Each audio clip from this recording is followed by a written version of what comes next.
Assalamualaikum warahmatullahi wabarakatuh. Hai teman-teman, perkenalkan nama saya Alif Augustin.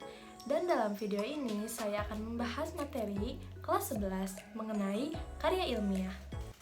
Sebelum mulai ke videonya, marilah kita panjatkan puji dan syukur kehadirat Allah Subhanahu wa Ta'ala.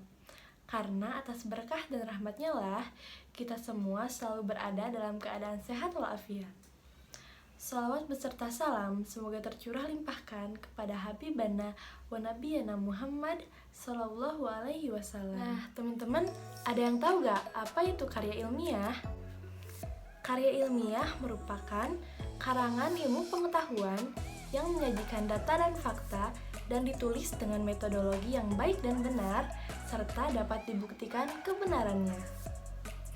Teman-teman, karya tulis ilmiah bertujuan untuk menginformasikan kepada pembaca mengenai suatu masalah beserta solusi dari masalah tersebut. Selanjutnya, ada jenis-jenis karya ilmiah. Yang pertama, ada karya ilmiah populer.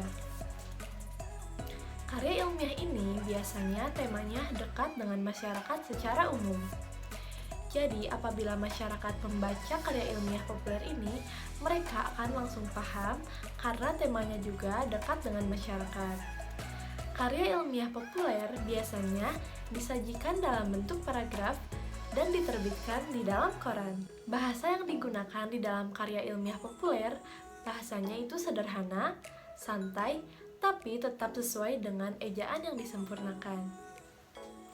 Nah, yang kedua ada karya ilmiah semi-formal. Karya ilmiah ini sudah menggunakan penulisan yang terstruktur. Contohnya adalah makalah dan paper. Makalah dan paper hampir sama, tetapi perbedaannya adalah makalah lebih sedikit kompleks dan paper topiknya lebih sedikit. Dan yang ketiga adalah karya ilmiah formal. Karya ilmiah formal ini strukturnya lebih lengkap. Contohnya adalah skripsi yang biasa dibuat mahasiswa untuk mendapatkan gelar S1. Kemudian tesis yang biasa dibuat mahasiswa untuk mendapatkan gelar S2. Dan yang terakhir adalah disertasi yang biasa dibuat mahasiswa untuk mendapatkan gelar S3 atau doktor. Nah, sekarang kita akan membahas ciri-ciri karya ilmiah. Yang pertama adalah penjelasan ditulis secara objektif dan logis. Artinya, kita harus menuliskan penjelasan dengan apa adanya dan masuk akal. Yang kedua, disusun secara urut dan berkesinambungan. Struktur dari karya ilmiah ini sudah baku, jadi kita harus menyusunnya secara terstruktur dan urut. Yang ketiga, masalah dikupas secara terperinci. Karena dalam karya ilmiah ini ada permasalahan yang harus kita cari solusinya. Yang keempat, kebenaran yang dapat diuji. Yang ditulis dalam karya ilmiah merupakan kebenaran yang harus dipertanggungjawabkan. Jadi, apabila kita menulis karya ilmiah, jangan asal-asalan ya. Yang kelima, berlaku secara umum, yaitu simpulan cocok untuk semua populasi. Yang keenam, menggunakan bahasa Indonesia baku, ejaan yang disempurnakan, dan tata tulis sesuai dengan kaidah bahasa. Jadi, dalam karya tulis ilmiah ini tidak boleh ada kata majas dan konotasi. Selanjutnya, kita akan membahas struktur karya ilmiah. Yang pertama ada judul. Dalam judul ini, kita harus menulisnya dengan satu frasa. Lalu, kita harus membuat judul yang jelas, padat, dan lengkap. Isinya harus sesuai dengan apa yang kita tulis di dalam karya ilmiah. Yang kedua adalah pendahuluan. Dalam pendahuluan ini terdapat latar belakang, rumusan masalah, tujuan penelitian, dan manfaat. Yang ketiga ada kerangka teoritis. Di dalam kerangka teoritis ini terdapat berbagai teori yang kita ambil dari kutipan buku atau media lain yang kita gunakan. Yang keempat, ada metodologi penelitian.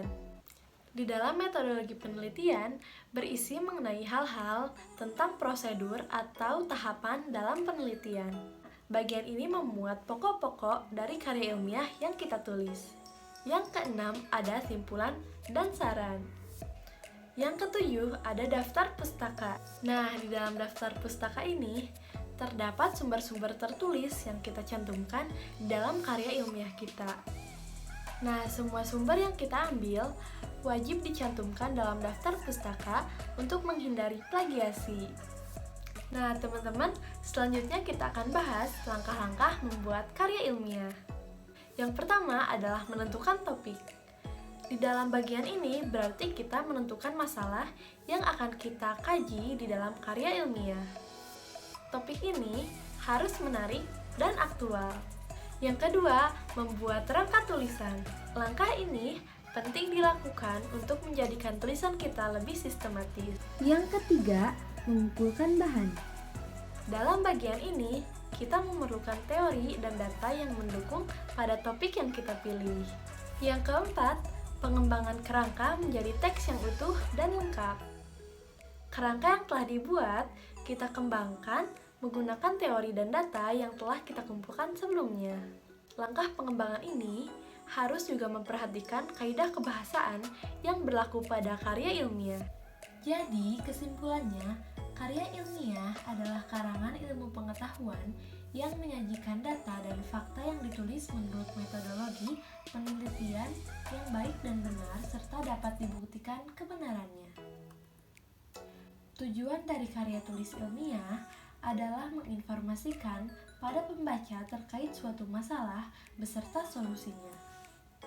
Jenis-jenis karya ilmiah ada 3. Yang pertama, karya ilmiah populer. Yang kedua, karya ilmiah semi-formal. Dan yang ketiga, karya ilmiah formal. Ciri-ciri dari karya tulis ilmiah adalah penjelasan disajikan secara logis dan objektif, disusun dengan kerangka yang urut dan berkesinambungan, masalah yang dikupas dengan terperinci dan lengkap, kebenaran dapat diuji, berlaku secara umum, memakai bahasa yang baku dan sesuai dengan ejaan yang disempurnakan. Struktur dari karya ilmiah, yang pertama adalah judul, yang kedua pendahuluan, yang ketiga kerangka teoritis, yang keempat metodologi penelitian, yang kelima pembahasan, yang keenam simpulan dan saran, dan yang ketujuh daftar pustaka dan lampiran. Langkah-langkah membuat karya ilmiah. Yang pertama, kita harus menentukan topik. Yang kedua, membuat kerangka tulisan. Yang ketiga, mengumpulkan bahan. Dan yang keempat, pengembangan kerangka menjadi teks yang utuh dan lengkap. Teman-teman, sekian video pembelajaran yang dapat saya sampaikan pada kali ini. Semoga video ini bermanfaat bagi kalian semua. Terima kasih telah menyaksikan. Wassalamualaikum warahmatullahi wabarakatuh.